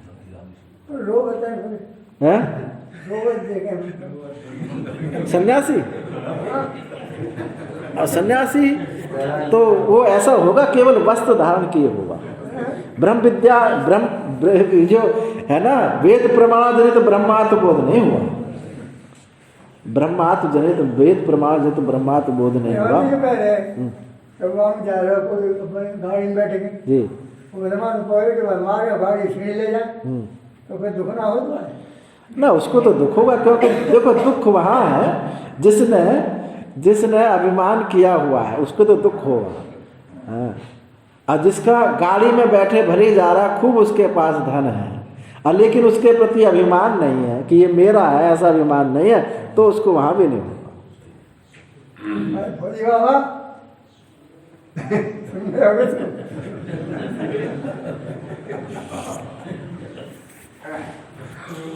और भी दृष्टांत दिया, नैसा कुंडलिनः कुंडलित्व अभिमान निमित्तम सुखम दृष्टम तस्सैव कुंडल वियुक्तस्य कुंडलित्व अभिमान रहितस्य तदैव कुंडलित्व अभिमान निमित्तम सुखम भवति। इसके पास कुंडल है, कुंडल पहने हुए है, कुंडलिना कुंडलित्व अभिमान निमित्त उसको बड़ा सुख होता है कि मेरे कान में तो सोने के कुंडल पड़े हुए हैं, बड़ा सुख देखा गया है। और उसी का ही कुंडलत्व वियुक्त, अब उसके पास कुंडल नहीं है, कुंडलत्व का जो अभिमान है वो चला गया है, तो उसको कुंडलित्व अभिमान जो निमित्त सुख है वो उसका नहीं होता फिर, क्योंकि उसके पास कुंडल नहीं है, तो कुंडल का सुख उसको नहीं होता है। तदुक्तम श्रुत्या, उसी को श्रुति ने कहा है, तदुक्तम श्रुत्या शरीरम भावसंतम न प्रिया प्रिय स्पर्शतः,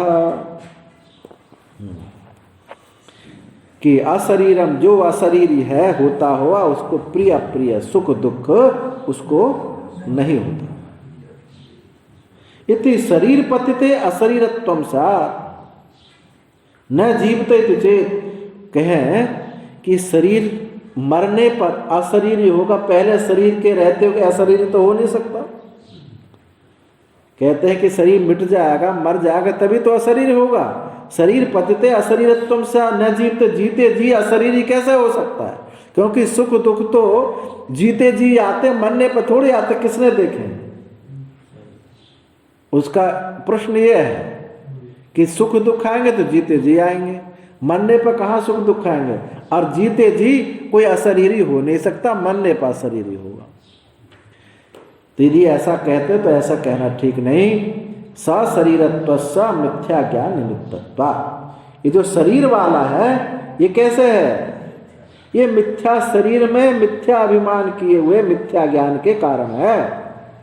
सशरीर, यदि शरीर के रहते हुए मिथ्या ज्ञान ना हो तो वो शरीर ही नहीं है। एक महात्मा सुखताल में इतना बड़ा टेप रिकॉर्ड लेकर के कथा सुनते थे और भी सुनते थे।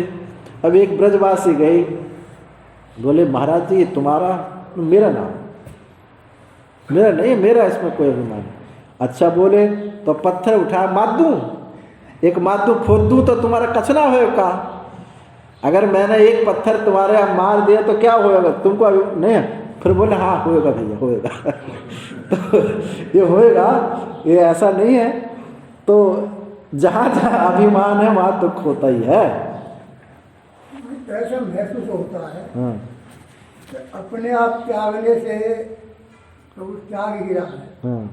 और उससे बलात्कार को छोड़ लेता है उसे, हाँ। तो वहाँ कुछ महसूस ऐसा होता है, उसको दुख होएगा। दुख है। हाँ, तो अपना आप जो ऐसे छोड़ रहा है वहाँ में खुशी है, हाँ, वहाँ में त्याग का अभिमान है। न त्याग का अभिमान नहीं है, वो त्याग स्वरूपता है उसका। त्याग स्वरूप में ऐसे मेरे त्याग स्वरूप है, हाँ। और बलात्कार कोई करता है। हाँ, वो तो होएगा, क्योंकि अगर अभिमान वहाँ ना हो तो बलात्कार भी कुछ छीन तो भी नहीं होगा। हाँ, तो भी संभव नहीं है। जहाँ अभिमान है वहीं दुख है, और जहाँ अभिमान निवृत्त हुआ, चाहे वो बलात् छीने या स्वेच्छा से छीने, वहाँ होगा। अब जैसे दान है और त्याग है, दोनों में अंतर है। दान में वस्तु के प्रति महत्ता होती है, और वस्तु के प्रति महत्ता होती है, और त्याग में वस्तु के प्रति महत्व बुद्धि नहीं होती। ना जो संन्यास त्याग कर देते हैं वो त्याग में ना सत्तत्व बुद्धि होती है और ना महत्त्व बुद्धि होती है। वहां तो और दान में उसके प्रति महत्व, मेरे पास 1000 रुपये हैं और मैंने 100 रुपये दिए दान में, तो मैं ये जानता हूं मैंने 100 रुपये दिए हैं, 100 रुपये की महत्ता है। अब वहां दान में ममता की निवृत्ति होती है, ममता कम हो जाती है, निवृत्ति तो नहीं होती, थोड़ी कम हो जाती है। जब 1000 रुपये पे ममता थी अब 900 रुपये पर रही, 100 रुपये पर नहीं रही, शिथिलता आ जाती है। इसलिए दान आदि ये त्याग के एक अंग बन जाते हैं। जब ममत्व निवृत्त, धीरे धीरे ममत्व निवृत्त होगा, जब अहंता निवृत्ति हो जाएगी तो फिर तब त्याग होगा वस्तुतः। तो सशरीरत्व मिथ्या ज्ञान निमित्तात्, ये सशरीरत्व जो है मिथ्या ज्ञान मिथ्या ज्ञान के कारण है। नहीं आत्मना शरीरात् अभिमान लक्षणम मिथ्या ज्ञान मुक्ता अन्यथा सशरीरत्व शक्यम कल्पितम। क्योंकि आत्मा का शरीरत्व अभिमान लक्षण इस मिथ्या ज्ञान को छोड़ करके, आत्मा का शरीर आत्म अभिमान लक्षण मिथ्या ज्ञान को छोड़ करके अन्यत्व जो है सशरीरत्व नहीं हो सकता, सशरीरत्व की कल्पना नहीं की जा सकती। ये अभिमान ही सशरीरत्व है। नित्य शरीरत्वम अकर्म निमित्तात् इति आवोचामा। नित्यम अशरीरत्वम अकर्म निमित्तत्वात् इति, हम पहले कह चुके हैं इस बात को कि आत्मा नित्य है, अशरीरी है, अकर्म निमित्त, उसमें कर्म का कोई निमित्त नहीं, ऐसा पहले बता चुके हैं। तत्कृत धर्म अधर्म निमित्तम सशरीरत्वम इति चेत, यदि कहें कि तत्कृत आत्मकृत, उस आत्मा के किए हुए धर्म अधर्म से उसे शरीर प्राप्त होता है, ऐसा कहें तो यदि मैं ऐसा कहूं कि आत्मा में तो अभिमान नहीं है, परंतु आत्माकृत, आत्मा के द्वारा किया हुआ धर्म अधर्म से उसे शरीरत्व प्राप्त होता है, यदि ऐसा कहें तो ये भी कहना युक्त नहीं है। शरीर संबंध से असिद्धत्वा धर्म अधर्मयो आत्मकृतत्व असिद्धे। क्योंकि उसका शरीर के साथ संबंध ही सिद्ध नहीं होता, शरीर के साथ उसका संबंध ही सिद्ध नहीं है। असिद्धत्वात् धर्म अधर्मयो आत्मकृतत्वात्, और जो शरीर के साथ संबंध हो गए तब तो धर्म हो गए अधर्म हो गए। जब शरीर के साथ संबंध नहीं है तो धर्म अधर्म भी सिद्ध नहीं हो सकते, और धर्म अधर्म शरीर के साथ संबंध हो तो आत्मा का, यानी ऐसे समझे शरीर संबंध से धर्म अधर्मयो तत्कृतत्व से इतर इतर आश्रत्व प्रसंगात अंध परंपरा ऐसा अनादित्व कल्पना। आत्मा का शरीर के साथ संबंध हो तो धर्म अधर्म की उत्पत्ति हो, और आत्मा के किए धर्म अधर्म से शरीर के साथ संबंध हो, शरीर के साथ संबंध हो तो क्या होगा, अन्योन्य आश्रय होगा, एक दूसरे का आश्रय किए होंगे। शरीर जो है धर्म का आश्रय लेगा, अधर्म जो है शरीर का आश्रय लेगा। यही दोनों का परस्पर कार्य कारण भाव ये है, ये क्या है, अनादि है। अन्योन्य आश्रय जब कहेंगे तो दो समय अनादिता है, अनादिता है, कह नहीं सकते शरीर से धर्म है, धर्म से शरीर है, अन्योन्य आश्रय है, इसलिए ये अनादि है। अंध परंपरा ऐसा अनादित्व कल्पना, ये अनादित्व कल्पना है। और क्रिया समवाय अभावाच आत्मना कर्तृत्व अनुपत्ति, और आत्मा में कर्तृत्व भी नहीं हो सकता। क्यों नहीं हो सकता, क्रिया समवाय अभावात, क्योंकि आत्मा का क्रिया के साथ समवाय है ही नहीं, संबंध है ही नहीं। जब क्रिया का आत्मा के साथ संबंध नहीं है तो कर्तृत्व भी प्राप्त नहीं होता।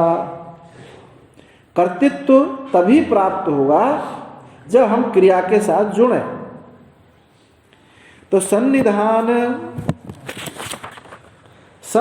मात्रेण राज प्रवृत्ति नाम दृष्टम कर्तृत्व चेत।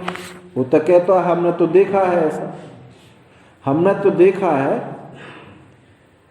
कि क्रिया ना हो रही है तब भी कर्तृत्व देखा गया है। कैसे देखा गया? सन्निधान मात्रेण राज प्रवृत्ति नाम दृष्टम कर्तृत्वम। जो राज कर्मचारी हैं, राजा के जो कर्मचारी है, राजा की सन्निधि मात्र से करने वाले सब कर्मचारी हैं। राजा कुछ भी नहीं करता फिर भी कहता है कि मैंने किया, राजा ने कहा मैंने किया। सेना लड़ रही है, राजा नहीं लड़ रहा है, फिर भी कहता है कि मेरी विजय हुई है। सन्निधि मात्र से ऐसा कर्तृत्व देखा गया है। तो कहते हैं ये ऐसा कहना ठीक नहीं तुम्हारा। क्यों? धन दान आदि उपार्जित भृत्य संबंधत्वात् तेषां कर्तृत्व उपपत्ते।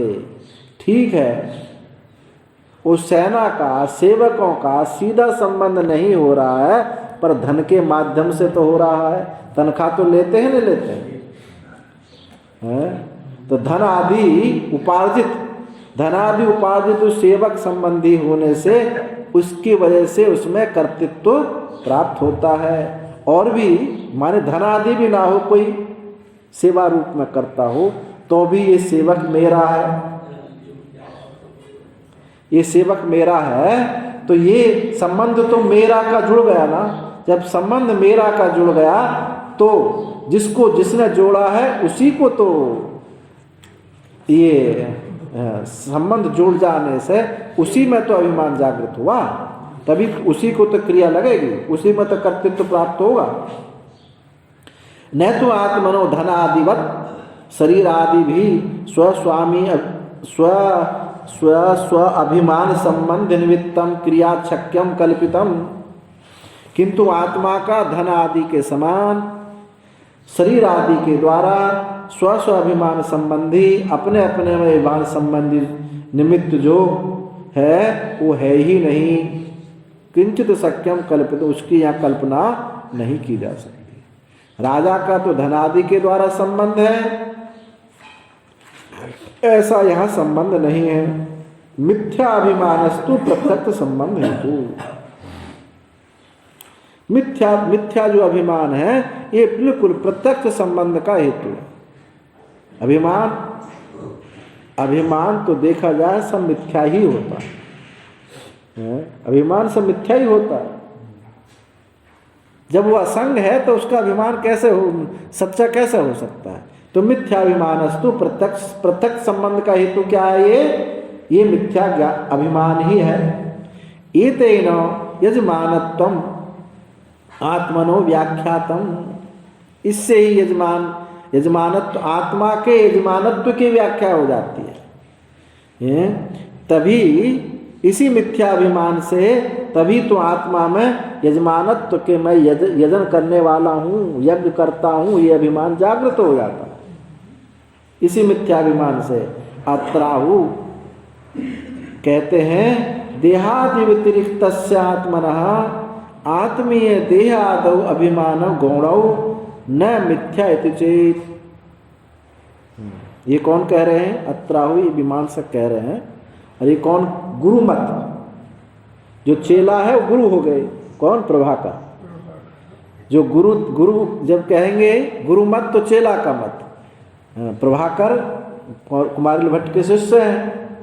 तो यहाँ प्रभाकर कहते हैं कि देह व्यतिरिक्त आत्मा का, देह से व्यतिरिक्त जो आत्मा है, आत्मी अपने में देहादि अभिमान, जो उसका देहादि अभिमान है वो गौण है, मिथ्या नहीं। गौणो न मिथ्या इति चेत, मिथ्या नहीं है। देह के साथ जो अभिमान है ये गौण नहीं है। आपने कहा ना गौण है, मिथ्या है, तो मिथ्या नहीं है, ये गौण है। यदि इति चेत, ऐसा यदि कहें तो ऐसा कहना ठीक नहीं कि प्रसिद्ध वस्तु भेदस्य गौणत्व मुख्यत्व प्रसिद्ध है। प्रसिद्ध वस्तु भेदस्य गौणत्व मुख्यत्व प्रसिद्ध है, क्योंकि जो दो वस्तुओं का भेद को जानता है उसी को गौण और मुख्य ज्ञान होता है। जो दो वस्तुओं के भेद को जाने वही गौण मुख्य ज्ञान होता है। ये बात बिल्कुल स्पष्ट है, प्रसिद्ध है। यस्य ही प्रसिद्ध वस्तु भेद, जिसका ये भेद वस्तु भेद प्रसिद्ध है। कैसे? यथा जैसे केसर आदि मानाकृति विशेष अन्वय व्यतिरेकाभ्याम सिंह शब्द प्रत्यभाग मुख्यो अन्य प्रसिद्ध। जैसे केसर, उस शेर सिंह के गर्दन पर बाल नहीं होते, केसर बोलते ना उसको। केसर आदि आकृति विशेष अन्वय व्यतिरेक, जिसके केसर है तो ये शेर है, इसके केसर नहीं है अब वो शेर नहीं है। अन्वय व्यतिरेकाभ्याम सिंह शब्द प्रत्यभाग और सिद्ध सिंह शब्द और उसका ज्ञान, ये मुख्य अन्य प्रसिद्ध है। जो जानता है कि जिसके केसर है ये शेर है, जिसका केसर नहीं है ये है, तो वो इनसे अलग है, उस शेर से वो अलग है। ततश्च अन्य पुरुष प्रायिकई, और एक दूसरा उससे अन्य पुरुष और है एक, जो क्रौर्य शौर्य आदि सिंह गुण संपन्ना सिद्ध, उसमें क्रूरता और शौर्यता है, तो कहेंगे ये भी सिंह साहब है, ये भी शेर है।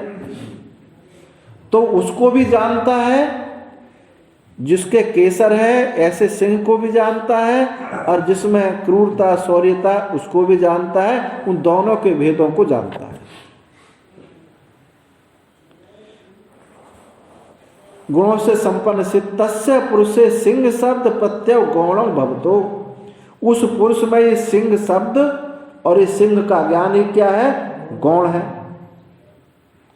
न प्रसिद्ध वस्तु भेदस्य, और जिसको वस्तुओं का भेद ज्ञात नहीं है ये उसको नहीं हो सकता। जो जानता नहीं है, भेद नहीं जानता, बस जिसमें क्रूरता है वो गौण है, जिसमें केसर है वो मुख्य सिंह है। जैसे जो इस भेद को नहीं जानता वो नहीं जानता। तो तस्य तु अन्यत्र अन्य शब्द प्रत्यय भ्रांति निमित्तौ तौ भवतौ न गौणा, किंतु उसका जो अन्य में अन्य शब्द, अन्य में जो अन्य शब्द है, अन्य में अन्य शब्द और उसका ज्ञान जो भ्रांति निमित्त से है जो होता है वो गौण नहीं होता, वो मिथ्या होता है। अन्य में अन्य को समझ लेना ये गौण नहीं है, ये मिथ्या है। जैसे यथा मंद अंधकारे स्थाणुरयम् इति अग्रह्यमाण विशेषे पुरुष शब्द प्रत्यय स्थाणु विषयौ यथा वा सुप्तिकायाम अकस्मात् रजतम इति निश्चितौ शब्द प्रत्यय तद्वत् देहादि संघाते अहमिति निरूपचारेण शब्द प्रत्यय आत्मनात्म विवेकेन उत्पद्यमानो कथम गौणम शक्यम वदितुम। जैसे मंद अंधकार में स्थाणु वयम, ये स्थाणु है, ऐसा न ग्रहण करे, ऐसा ना ग्रहण करता हुआ ग्रह्यमान विशेषे, विशेष रूप से ऐसा ग्रहण ना करने पर पुरुष शब्द प्रत्यय, ये पुरुष है, ये पुरुष शब्द भी और पुरुष ज्ञान भी स्थाणु के विषय में जब होता है तो क्या कहेंगे? ये क्या है? ये मिथ्या ज्ञान है, उसी को तो मिथ्या कहेंगे। अथवा जैसे और भी दृष्टांत देते हैं, जैसे सुप्तिकायाम, सुप्तिका में सीपी में अचानक रजत का रजत निश्चित होने पर कि शब्द प्रत्यय ये रजत है, ये शब्द और उसका ज्ञान, उसी प्रकार तद्वत उसी प्रकार देहादि संघात में जो मैं है, देहादि संघात में जो मैं निरुपचारेण बिना किसी गौणता के शब्द प्रत्यय आत्मनात्म विवेकेन उत्पद्यमानो, ये बिना किसी गौणता के शब्द प्रत्यय और उसका ज्ञान आत्मनात्मा का विवेक ना होने पर जो उत्पन्न होता है वो गौण कथम गौणम शक्यों भवतो, गौण कैसे हो सकता है, वो तो मिथ्या ही है। गौण में तो कुछ आरोप किया जाता है, तो यहां तो हम अपने को देह मान रहे हैं, तो यहां कुछ आरोप तो किया नहीं, जो है नहीं उसको दूसरी रूप से हमने मान लिया, तो ये क्या है, मिथ्या है। आप बोलते ही हैं धन आदि जो है, धन पुत्र आदि क्या बोलते हैं, गौण आत्मा, और शरीर जो है मिथ्या आत्मा, और आत्मा ये मुख्य आत्मा। तो ये गौण, कथम गौण शक्यम बदितुम, ये गौण कैसे हो सकता, जो तुमने इस देह को गौण आत्मा कहा है, ये कैसे माना, किस आधार पर आपने मान लिया। आत्मनात् विवेकिनामपि पंडितानाम अजामिपालानाम इव अभिव्यक्तौ शब्द प्रत्ययो भवतः।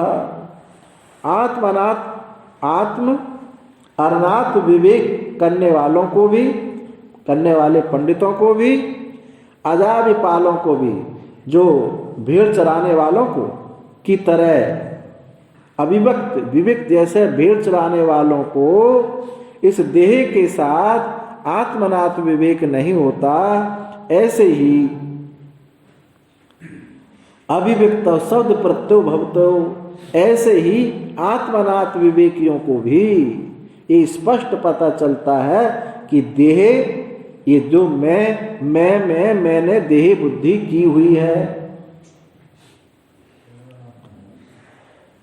तस्मात् देहादि व्यतिरिक्त आत्म अस्तित्ववादिनाम, किंतु जो देह आदि से व्यतिरिक्त आत्मा के अस्तित्व को जानने वाले हैं, अस्तित्ववादियों का, देहादौ अहम प्रत्ययो मिथ्या न गौणा, इस देह से व्यतिरिक्त आत्मा के अस्तित्व को मानने वाले का देह में जो मैं भाव किया है, अहम प्रत्यय जो हुआ है, वो मिथ्या ही है, गौण नहीं हो सकता। इसलिए जो तुमने कहा कि देह ये मिथ्या आत्मा नहीं है, गौण आत्मा है, ये उचित नहीं। तस्मात् मिथ्या प्रत्यय निमित्तत्वात् सशरीरत्व ससिद्धम जीवतोपि विदुषो अशरीरत्वम, इसलिए मिथ्या प्रत्यय निमित्त होने से सशरीरत्व सिद्ध हुआ, अजीवतोपि जीते जीवे ही विद्वान का अशरीरत्व सिद्ध हो सकता है मिथ्याभिमान की निवृत्ति होने पर। तो शरीर अशरीर के अभी से क्या बात निकल के आई, जिसका अभिमान है, मिथ्याभिमान है, वो सशरीरी है, और जिसका मिथ्याभिमान निवृत्त हो गया वो अशरीरी है। तथा च ब्रह्म विद विषया श्रुति है, इसमें ब्रह्म विद विषय श्रुति भी है, ब्रह्म विद की श्रुति है। क्या है, तद यथा अहि निर्लव्यनी बल्मीके मृता प्रत्यस्था सहिता एवं एव इदम शरीरम शेते अथा अयम शरीरो अमृतः प्राणो ब्रह्मैव तेज एव।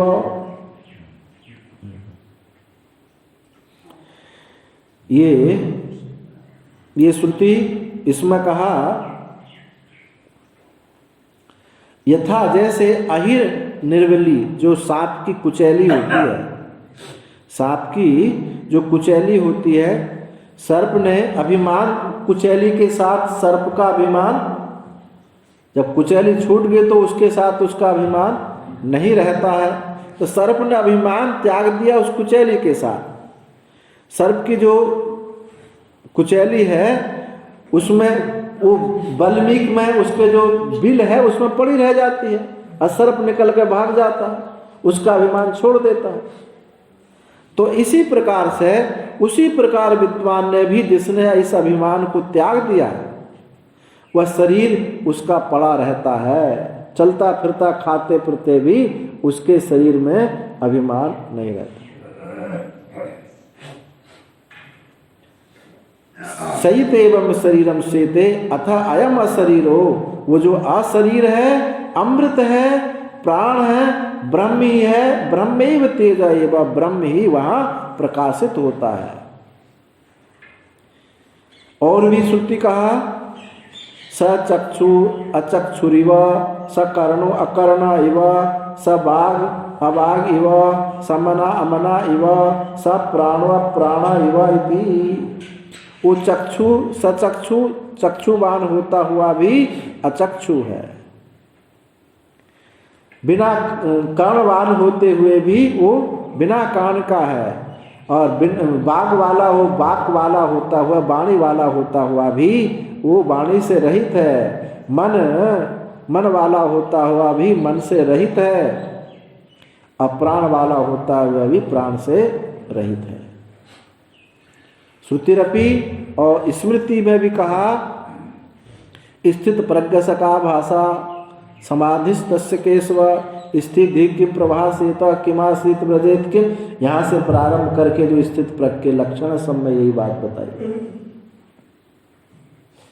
इत्यादि। स्थित प्रज्ञ लक्षण नानी आचक्षाणा, स्थित प्रज्ञ के लक्षणों को देखते हुए ये बात सिद्ध होती है कि विदुषा सर प्रवृत्ति संबंधम दर्शति, कि विद्वान का सर प्रवृत्ति के साथ उसका कोई संबंध नहीं, ये अशरीरी।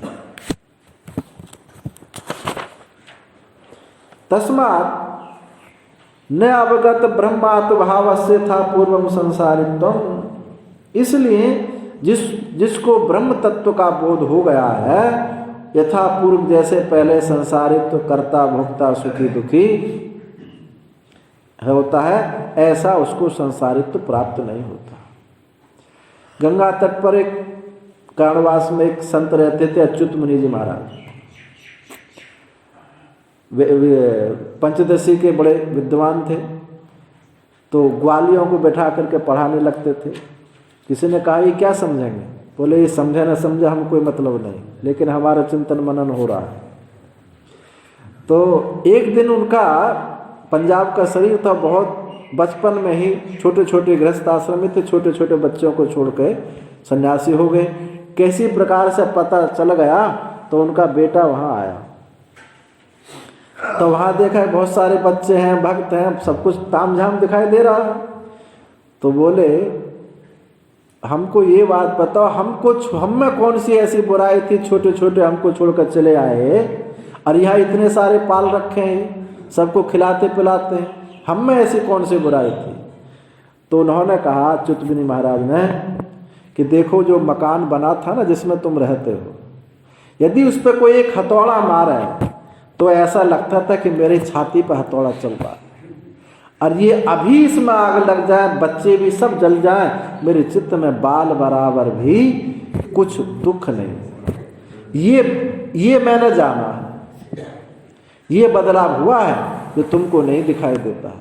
तो यही है अशरीरत्व, यही है अशरीरत्व। इस प्रकार से यस्य तो यथा पूर्व संसारित्व, किंतु जिसका जैसे पहले संसारित्व था, न सौ अवगत ब्रह्मात् भावस्य नवत्यम, ऐसा अब नहीं होता है।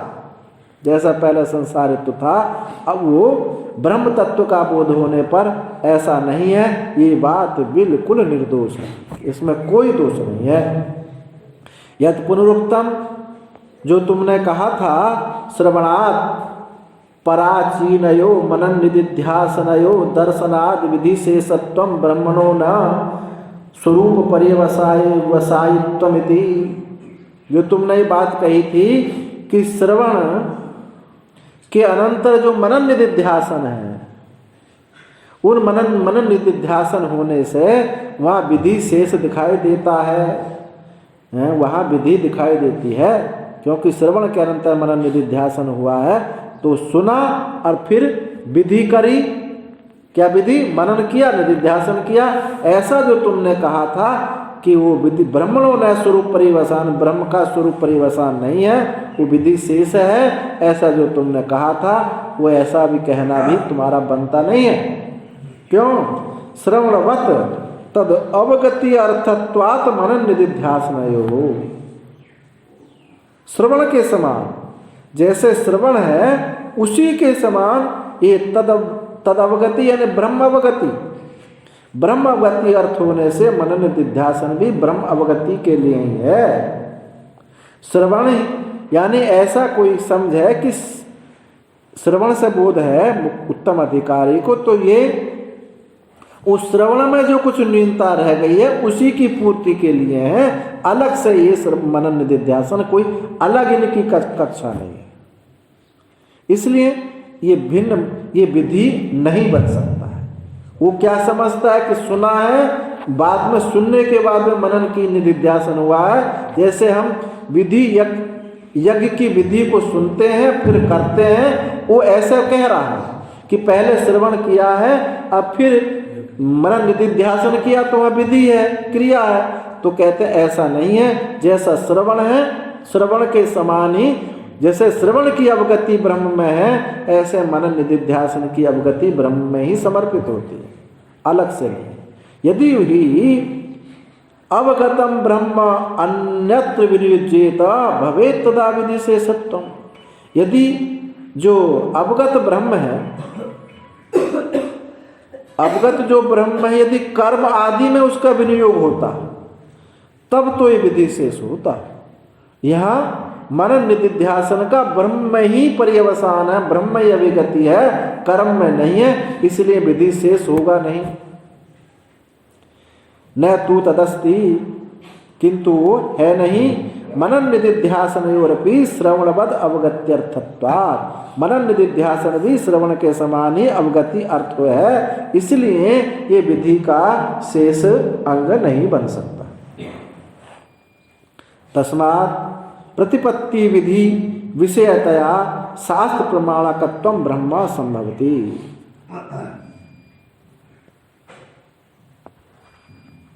इसलिए प्रतिपत्ति विधि विषय रूप से शास्त्र प्रमाणकत्व ब्रह्म संभव है।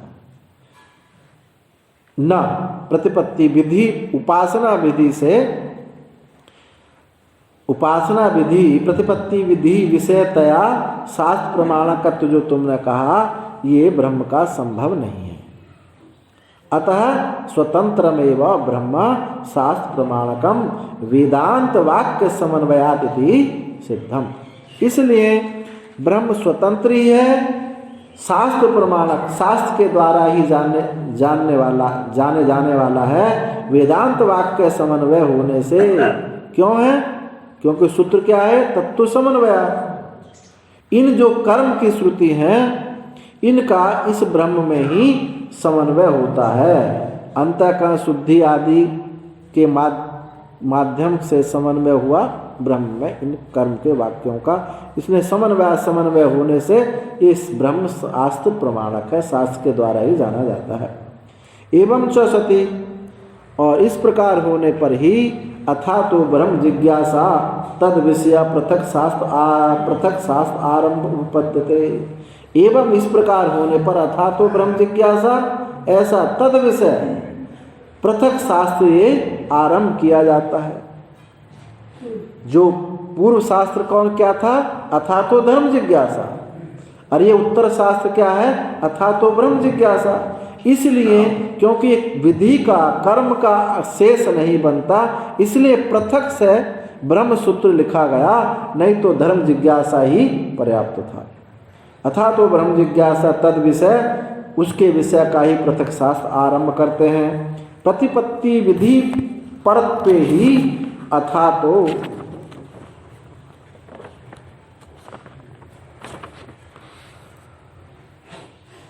प्रतिपत्ति विधि परत्वे ही अथा तो धर्म जिज्ञासा इति आरब्धत्वात् न पृथक शास्त्र आरभ्येत। यदि ये विधि का अंग होता, प्रतिपत्ति विधि का अंग होने पर अथा तो धर्म जिज्ञासा जो आरब्ध होने से ये विधि का अंग यदि होता तो अलग से शास्त्र आरंभ करने की आवश्यकता नहीं होती। आरब्ध होने से न पृथक शास्त्र आरभ्य, अलग से शास्त्र आरंभ नहीं होता यदि विधि का यही अंग होता। आरभ्यमानम च आरभ्य, और आरंभ होने वाले का ही आरंभ हो, जो प्रारंभ होगा उसी का आरंभ हो, तो एक ही प्रकार से हो सकता है। जो प्रारंभ हुआ है उसको और कहा जाए तो तब कब होगा और कब कहा जाए, उसके बताने में कुछ न्यूनता रह गई हो। तो उसके लिए दूसरा सूत्र है अथाता परिशिष्ट धर्म जिज्ञासा इति आरभ्यमानम चैवम आरभ्ये, आरंभ होने वाले का ही आरंभ करें तो उसके लिए अथातो परिशिष्ट जिज्ञासा, जो परिशिष्ट है उसके लिए धर्म की जिज्ञासा है। अथाता क्रतु अर्थ पुरुषार्थयो जिज्ञासा। अब क्रतु अर्थ पुरुषार्थ की जिज्ञासा सूत्र की तरह ये क्या होगा, वहां क्रतु अर्थ पुरुषार्थ, जो यज्ञ है, यज्ञ पुरुषार्थ को जानने की इच्छा, उसके लिए क्या हुआ सूत्र अथातो परिशिष्ट धर्म जिज्ञासा। जो क्रतु और पुरुष को जानना जो अवशिष्ट रह गया था, उस जानने के लिए ही सूत्र बनाया गया अथाता परिशिष्ट धर्म जिज्ञासा, कि बचा हुआ उसके लिए फिर जिज्ञासा की जाए। इतिवत ब्रह्मात्म एकत्ववगतिस्तु अप्रतिज्ञाता इति तदर्थो युक्तः शास्त्र आरंभ अथातो ब्रह्म जिज्ञासा। किंतु ब्रह्म और आत्मा के एकत्व ज्ञान की प्रतिज्ञा पूर्व मीमांसा में वहां है नहीं। यदि वहां ये होती तो अलग से शास्त्र आरंभ नहीं होता। ब्रह्मात्मैक्यवगतिस्तु अप्रतिज्ञा, वहां प्रतिज्ञा ही नहीं हुई, इसलिए तदर्थ उस ब्रह्म की जिज्ञासा के लिए, जीव ब्रह्म के आत्म एकत्व की जिज्ञासा के लिए ये शास्त्र आरंभ करना युक्त ही है। अथातो ब्रह्म जिज्ञासा, ये शास्त्र आरंभ करना ठीक ही है। तस्मात्, इसलिए अहम ब्रह्मास्मि इति एतद् अवसाना एव सर्वे विधः सर्वाणि इतराणि प्रमाणानि। इसलिए मैं ब्रह्म हूं इति एतद् अवसाना, यहां तक, इस अवधि तक, जब तक ये बोध नहीं हो जाता कि मैं ब्रह्म हूं, तब तक ये विधि और प्रमाण दूसरे प्रमाण हैं। और जब ये बोध हो गया तो ना विधि और ना कोई दूसरा कोई प्रमाण नहीं रहता है। नहीं अहे नहीं हे अनुपादेय अद्वैत आत्मवगतौ निर्विषयाणि अप्रमार्थिकानि च प्रमाणानि भवितुम अर्हन्ति। जो हे अहे अनुपादेय, जो हे और उपादेय से रहित अद्वैत आत्मा की जो अवगति है, जो बोध है, वो निर्विषयाणि अप्रमार्थिकानि, वहाँ कोई विषय नहीं है और वहाँ कोई प्रमाता प्रमाण होने के लिए संभव नहीं है।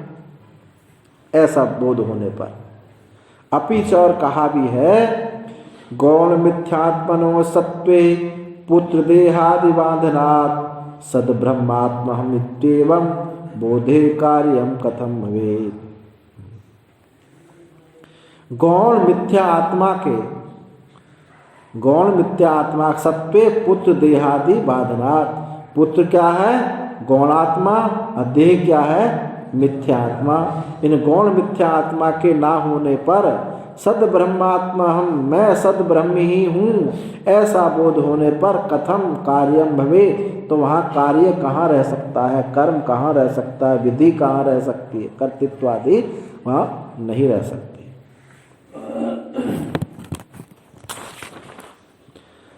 अनिविष्ट आत्मविज्ञानात् प्राक् प्रमातृत्वात्मनः अनिविष्टास्यात् प्रमातैव पापं दोषादिवर्जितः देहात् प्रत्ययो यद्वत् प्रमाणत्वेन कल्पितः लौकिकं तद्वदेवेदं प्रमाणं त्वात्मनिश्चयात्।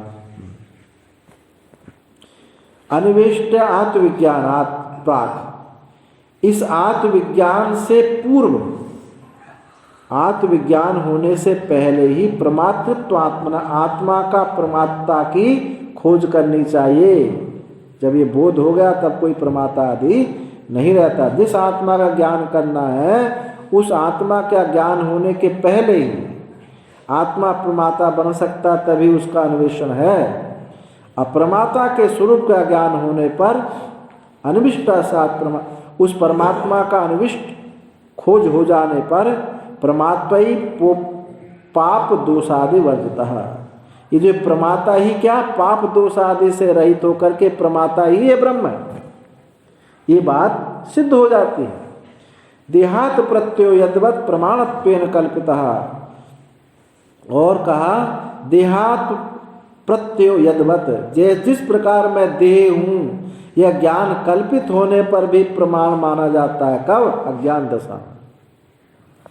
उसी प्रकार प्रत्यक्ष आदि लौकिक प्रमाण भी आत्म साक्षात्कार पर्यंत प्रमाण है। ये सारे प्रमाण जब तक आत्म साक्षात्कार नहीं होता है तभी तक सब प्रमाण है, उसके बाद कोई प्रमाणत्व सिद्ध नहीं होता। इति चतुसूत्री समाप्ता। यहाँ ये 4 सूत्र हुए। इन 4 सूत्रों में देखा जाए तो संपूर्ण ब्रह्म सूत्र का तात्पर्य आ जाता है। इसलिए बहुत महात्मा कोई नहीं 4 सूत्रों पर ही सुनाते पढ़ाते हैं, और ज़्यादा करना हो तो 5 पाद तक सब आ जाता है, और फिर तो पूरा विस्तार है। 5वां जो पाद है, स्मृति पाद उसको बोलते हैं, वो थोड़ा कठिन है। जब पढ़ाने वाले की बात आती तो उससे महात्मा लोग थोड़े से कहते हैं कि तुम सुनाओ इसको, हम उसको सुना देंगे। अब आगे चले, टाइम तो है भी खत्म हुआ। 10 मिनट 10 मिनट कैसे रहे? हाँ छोड़ो, रहने दो, रहने दी। 10 मिनट में क्या है। ओम पूर्णमदः पूर्णमिदं पूर्णात् पूर्णमुदच्यते पूर्णस्य पूर्णमादाय पूर्णमेवावशिष्यते। सर्वे भवन्तु सुखिनः, सर्वे सन्तु निरामयाः, भद्राणि पश्यन्तु मा कश्चित् दुःखभाग् भवेत्। ओम शान्तिः शान्तिः शान्तिः।